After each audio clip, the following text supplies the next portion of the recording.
dati ay malisod gid ang pagpangabuhi iya sa ilaya dahil nga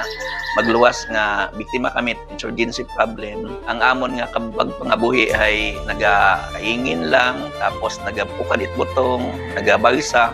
Pero makaron ay mas napahapos imaw dahil nga mag-transport kami itamon nga produkto ay paagi yun sa ginakarga sa siyakyan. Mas nalipay gid ang mga tao dahil nga mas mahapos ang pagpangabuhi kumparar dati.